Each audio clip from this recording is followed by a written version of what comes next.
Hi there, my name is Donna Fiesel, and I'm your host of The Edge on IC Radio, your source for news and entertainment. You can find us on television, channel 182, on Charter Communications and Abundant Television, found on Roku, Apple TV, and Amazon Fire. Again, thank you so much for watching. We appreciate it. We've been talking about how to start and plant a garden in 14 steps. So this is segment 2 of that video. So let's talk about that. We were actually talking about choosing the best month to start your garden, and it's going to depend on your zone. Sometimes we can get started a little bit earlier here in the South. We weren't able to do it this year because we had a really, really long winter. Spring didn't want to show its head. So anyway, we're about ready to go out there and start planting. But I did want to mention this, and this is a tip, and this comes from this website. I really like this site, thespruce.com, thespruce.com. Some plants like lettuce can be planted in cooler temperatures of both spring and fall. So you can check that out. I started mine indoors with hydroponics. Look into that. It's a really good system. Also, number 2, learn about the hardiness zones. In Alabama, for instance, we have actually 2 zones. Up in the mountains up here in North Alabama is much cooler, even though it does get sultry hot down here in the summertime. And then also in South Alabama, we got the beach and all that going on. So they can actually have tropical type plants. We can't have those here. They can grow bananas down there. We can't do it here. Well, we could, but it takes a lot of work. But also, if you're living in any other, say you're living in California or living in New York, you're going to be able to grow things we can't grow. Same here. We can grow things you can't grow. So make sure you know what your hardiness zone is, and you can find that by Googling the USDA hardiness zones. That way you'll be able to plant exactly what you're looking for. Pair companion plants. Yeah, do that, because you know what you're going to find. Some plants tolerate no water hardly at all. They're almost desert-like plants, like your aloe vera, for instance. Aloe vera can grow just practically with no water. You gotta water it occasionally, but too much water is just going to kill it, and it just won't thrive. And then you're going to have something like a tomato. Tomatoes have to have a lot of water, along with your cucumbers and that kind of thing. So make sure that you put companions together, because if I were to put, say, a cucumber and then put it next to a high tolerant, say, it's a high tolerant, no water herb, it's going to kill it. However, I could put basil with my tomatoes and they would grow really good together. Okay, you need to decide between raised gardens or in-ground gardens, okay?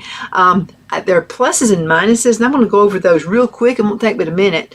Your raised gardening pros. Okay, minimal bending down, so that's good for the back, and it's also good for small spaces. Fewer weeds and pests, keeps the soil healthy. Also, raised gardening cons. Okay, more watering may be necessary. It takes time and money to design, build, and maintain. In-ground gardening pros. Okay, lower watering needs, less time and money to maintain, and no construction needed.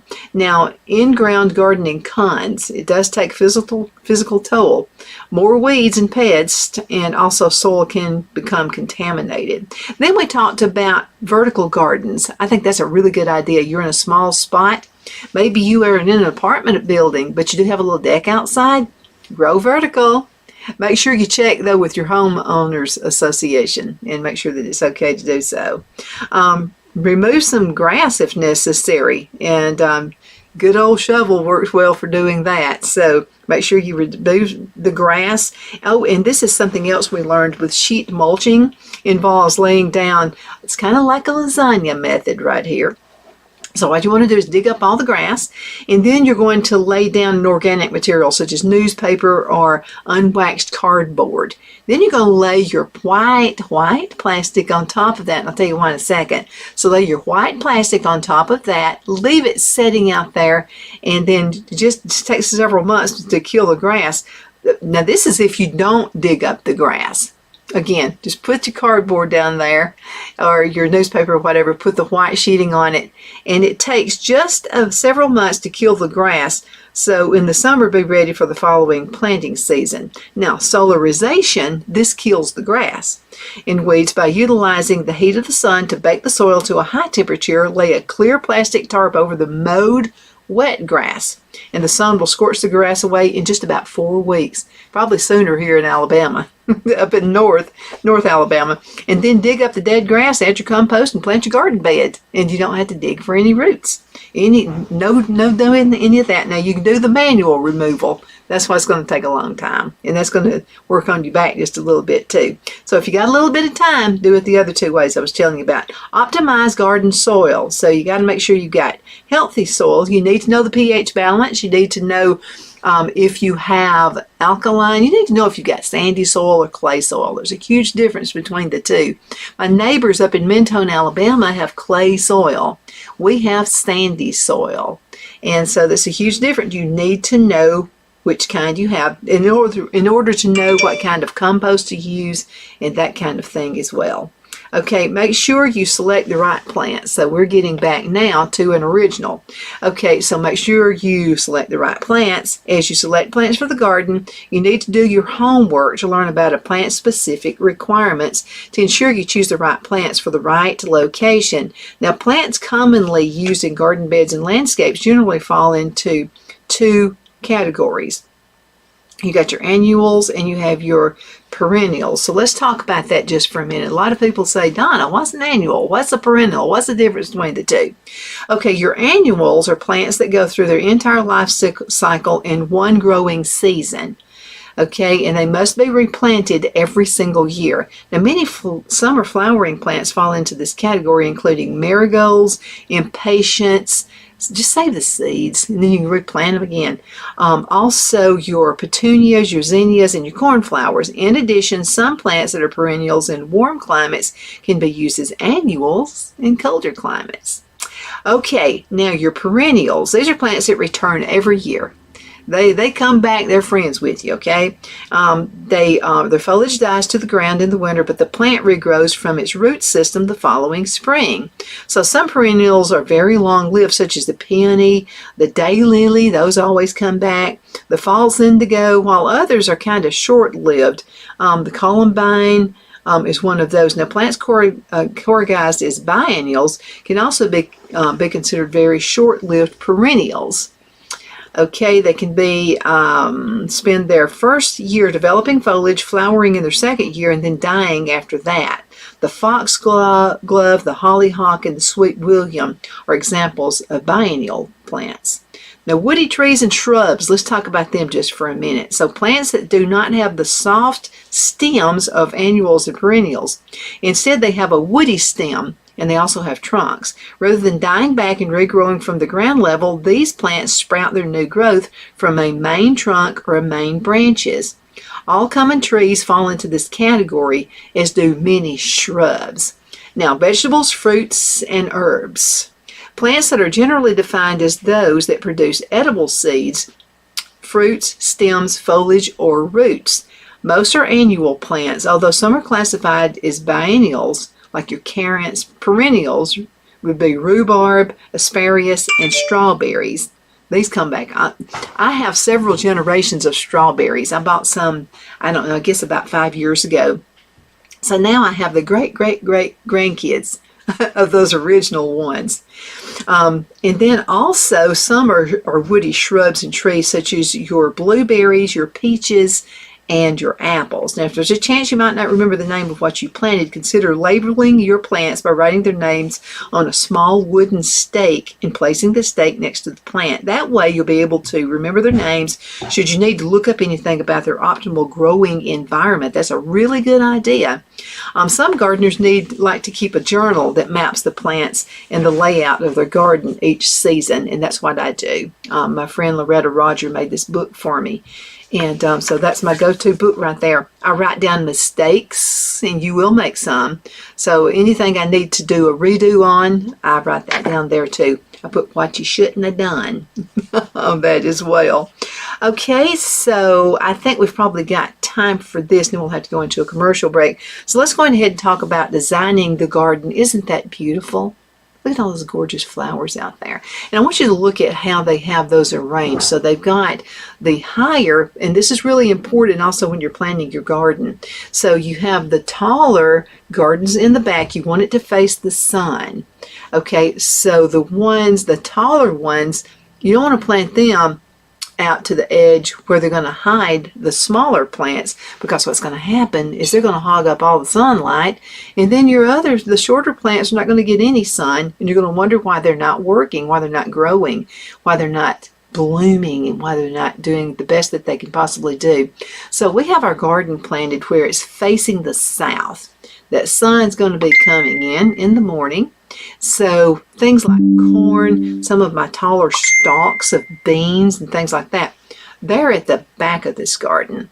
And then I have my other smaller ones like your tomatoes and things like that can fall into place behind those.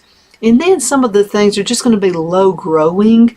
I want those to be out at the front so you can see what I'm talking about. So you've got your shorter ones going into the medium size, going into the taller ones. That way everybody gets some sun and everybody's happy and everybody's growing and everybody's looking pretty out there in that garden. So that's going to be your best one. So again, the design of the garden, in addition to understanding the basic requirements of the plants you've selected for your garden, you also need to develop some skills in garden design. And this is largely a matter of personal preference, but there are a few standards and tips to consider when you're deciding where to place your plants. Let's go ahead and go into a commercial break, and we are going to return in just a few minutes. The Hatter Cafe and Country Inn is nestled in the northeast corner of Alabama the Beautiful in the delightful town of Mentone. We're located on top of scenic Lookout Mountain near Little River and DeSoto State Park and located only 5 minutes from shopping and restaurants. There is also a nearby community walking path and golf course. We welcome everyone through the doors, and we are committed to outstanding service for all guests. At the Hatter Cafe and Country Inn, we invite people from all walks of life to come and get away from it all, enjoy the open spaces, treetop views, fresh, clean air, and experience Southern hospitality at its finest. We look forward to hosting you. To reserve a special event, or if you would love a special getaway at the Country Inn, you can call us at 256-634-2018. Jeff McCurdy of the McCurdy Law Firm has been a public service of this area for over 10 years. McCurdy, a member of the Henniger City Council, serves as prosecutor for the town of Sylvania and was named public defender for the city of Rainsville. The McCurdy Law Firm is located at 17326 Alabama Highway 75 in Henniger to better represent his Jackson and DeKalb County clients. If you need to be represented by a true public servant with proven success, call Jeff at 256-996-8701 or send a private email to mccurdylawfirm@gmail.com. No representation is made that the legal services performed is greater than the legal services performed by other lawyers.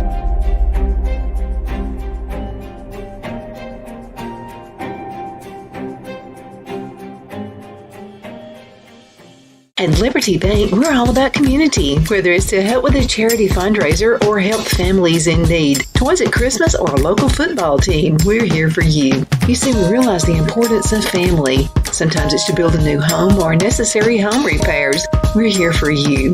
If you like the feel of a small town bank with all the conveniences of a big city bank, we're here to serve you. You will find us at any of our convenient locations in DeKalb, Marshall, Etowah, and Blount counties in North Alabama. You can call and speak with any of our friendly staff at 256-659-2175 or check us out on the web at libertybankal.com. And thank you for your support of our community. Member FDIC Equal Housing Lender.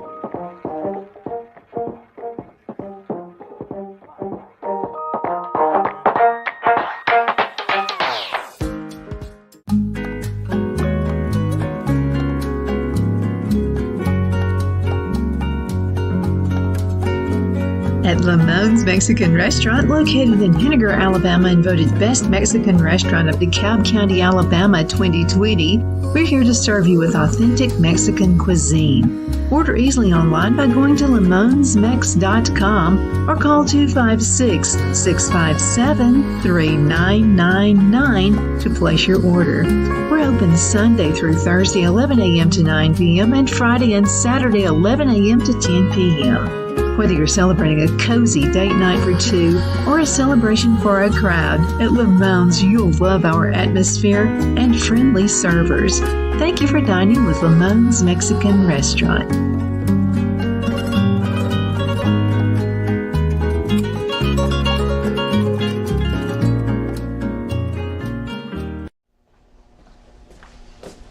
Are you ready?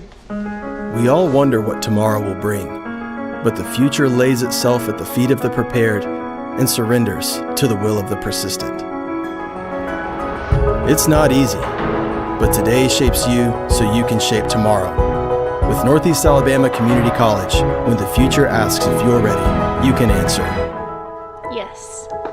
Begin your future at Northeast Alabama Community Good College. afternoon. We are back. My name is Donna, and I'm your host of The Edge on IC Radio, your source for news and entertainment. You can also find us on television, channel 182 on Charter Communications Abundant Television, which is found on Roku, Apple TV, and Amazon Fire. Thank you so much for watching. We're talking about gardening and what to do to get ready for the spring. We're in the spring right now. We're about to be in the heat of summer. You got to hurry up and get this stuff done. Make sure you know your planting zones, okay? That's extremely important. So if some of our folks from up north have moved down to the south, you're going to have to really learn how our planting schedule is as well, okay? Got a lot of new friends that moved from up north. We're glad to see you out here.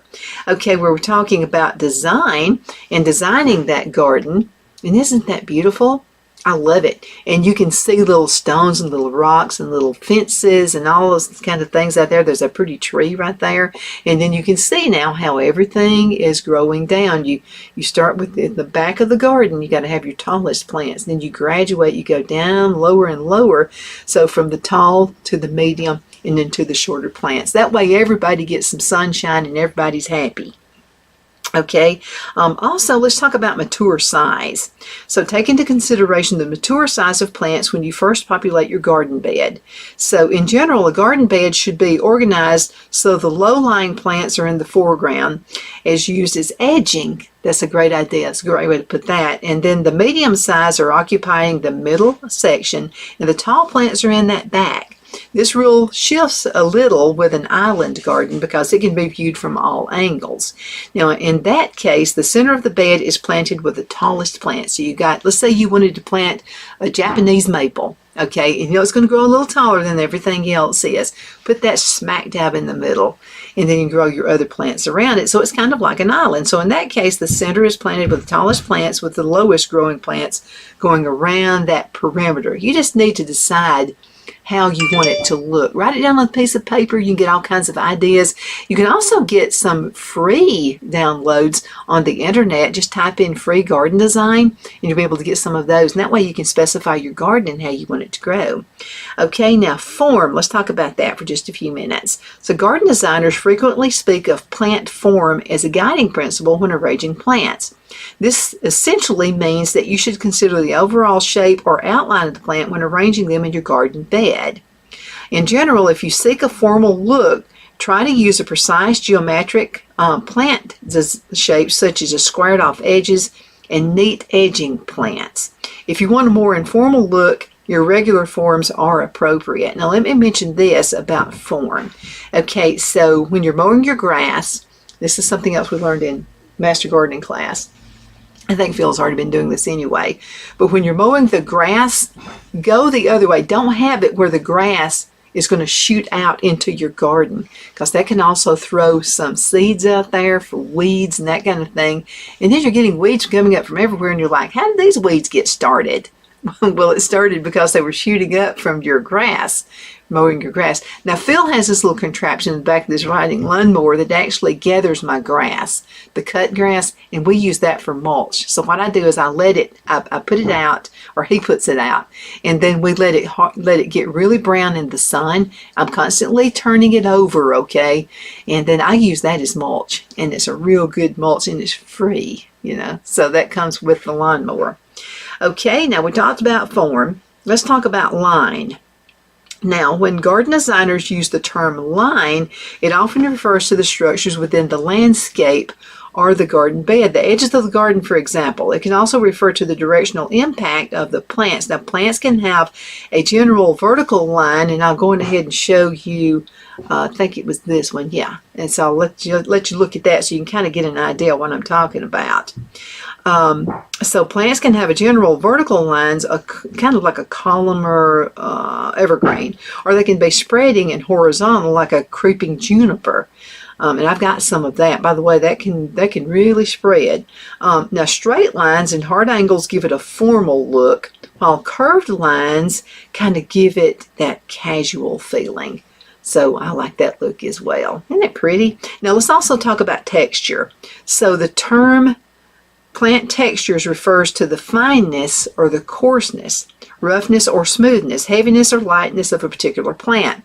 Now, when the text comes from a plant's flowers, stems, bark, and especially its leaves to create variety and visual interest, make sure to use these plants now with different textures, okay?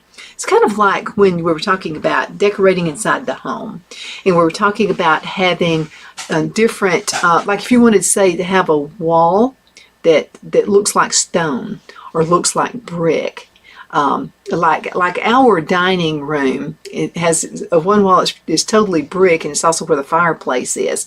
So that wall is one color. We have that kind of a darker color. It creates texture and it creates dimension. And then the other walls, think about gardening, decorating just like you do inside the home. So the other three walls are a very light slate blue, kind of a slate grayish bluish looking color. So your eyes really focus in on that darker colored wall where the fireplace is. I've got my grandmother's churns and things out there as well. So you can kind of use that as a focal point. Think of your texture of your flowers also as focal points, is each individual focal point. Now, another thing you want to think about is your color palette. Okay, so in addition to size, form, line, texture, color, one of the most important considerations when choosing plants of both the foliage and the flowers, you need to landscape designers put considerable effort into creating garden color schemes. But home gardeners should not feel too much pressure to follow the technical design principles. So simply pay attention to the colors you're working with so you get that ultimate color of the garden. So think of warm and cool colors, and you're thinking of contrasting at the same thing. So an easy place to start is by understanding warm and cool colors, which have different attributes. So as you can see in this picture we have right here, warm colors include those shades of yellow and red and orange. They're said to excite viewers. Now, cool colors include blue, purple, and green. They're said to calm and relax people who are looking at your garden. Now, this color theory can be used to create a garden suitable for a specific purpose. For example, the meditation garden can be planted with relaxing, cool colors, while you might want to plant flowers with warm colors around a deck intended for parties and entertainment. So let's also talk just a little bit about unity and contrast. Okay, designing a garden with colors all within the cool family or the warm family is a means of creating unity. That's what I like to do. So on the other hand, you might want to contrast warm and cool colors using complementary colors, like color pairs found opposite from each other on the color wheel. You need to get a color wheel, by the way, and that's going to help you out too. And that can add visual interest. For example, purple and yellow are frequently used together, and they complement each other, and that's the contrasting color scheme. I think it's beautiful that way. Using proper planting techniques. So let's talk about that just for a minute. Proper planting techniques, whether it's via seeds or potted nursery plants, is critical for good results. So seed packets will contain detailed information on planting depth, seed spacing, days to germination, and days to plant maturity. Now, the information that comes with nursery plants is more sparse. In general, potted specimens require a planting hole roughly twice the size of the root ball, planting it in the same depth as it is in the pot. A deep watering at planting time and regular watering intervals as the roots take hold. So consider soil temperature when you're doing this. It's critical when deciding the right time to plant. Planting too early in the season when the soil is cool might result in a sickly plant all season long, or seeds that won't germinate, but the same plant or seeds will flourish when started weeks later when the soil has warmed up. Soil temperature is especially important for flowering annuals and vegetables. Many are classified as being better suited for cooler or warmer soil, so make sure you look at that on those seed packets. Okay, so let me mention this. It's also common for gardeners to move plants around if they're not thriving, or perhaps if they want the garden space for something else, or if they decide they don't like the design. Whatever the reason, many plants can be successfully transplanted. So follow the transplanting advice for your specific plant and wait patiently for that plant to adapt to its new location. You know something else we've got to understand, and that's weeds. Weeds are a garden's enemy, so it's important to arm yourself with some facts about them. First, you should know exactly which weeds you're dealing with. Now, this knowledge will continue to come in handy long after you start that garden.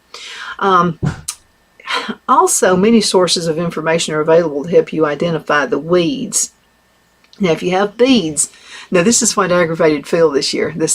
So we have bees outside, honeybees. And so I begged him not to cut the grass for like weeks. And he was out there just itching to cut the grass. And I said, no, not yet, because we got the bees and it's their first flowering of the season. They got to get those dandelions. We got to let them have them. So he said, I'll compromise. I'm going to cut the front yard because I cannot stand the way that looks. He said, I'll let you have your background for just a few more days. Then I'm going to go on ahead and I'm going to cut the grass. So we both won in that situation. Many sources of information are available to help you identify weeds. Gardening books, University Extension Services, Auburn's got an awesome website right there. Often have photos of common weeds and offer tips on controlling them. And I totally beg you to go on ahead and get in contact with your county extension, whatever your county is anywhere in the United States. Get in contact with them, okay? They are full of just great resources. I've got to go on ahead and talk about this really quick, and that's installing landscape fabric. It's a synthetic textile that's installed on top of a planting area to prevent weedings from sprouting. It also works by blocking the sunlight that's necessary for weed seeds to germinate. Holes can be cut in the fabric to insert your garden plants, and optionally the fabric can be covered with mulch to hide it. Because the fabric is porous, water drains straight through the soil to prevent grass and other plants from invading your new bed. Now, I'll have to tell you something that I absolutely like better than that, and that's that plastic that you can get. I like the white plastic, because what this white plastic is going to do is prevent disease and prevent the bad insects from getting on your plant. So they like to get under the plant leaves. And so what happens is this white plastic is going to kind of irradiate basically, and so it's going to be too hot for the bad bugs to stay on your plants. So I mean that's just a generic. It's something that's free. Well, you got to buy the plastic, but after that, it's a free herbicide right there. You're not using chemicals on your garden. And let's talk for just a second too about those nasty pests that can actually come into your garden. So you can control them as well. All gardeners are going to face these at one time or another. Deers, I'm going to tell you what, rabbits. I have found, because every time I planted certain beans, I had rabbits that were just kind of taking over the garden. So this is what you can do. Have raised beds. It kind of helps with that. And the concrete blocks make it a little harder for them to, if you use the concrete, it makes it a little bit more difficult for them to get into your garden. Okay, we're going to have to call it a day. My name is Donna, and I'm your host of The Edge on IC Radio, your source for news and entertainment. You can also find us on television, channel 182 on Charter Communications, Abundant Television, which is found on Roku, Apple TV, and Amazon Fire. Thank you so much for watching. I'm looking forward to seeing you on the next show.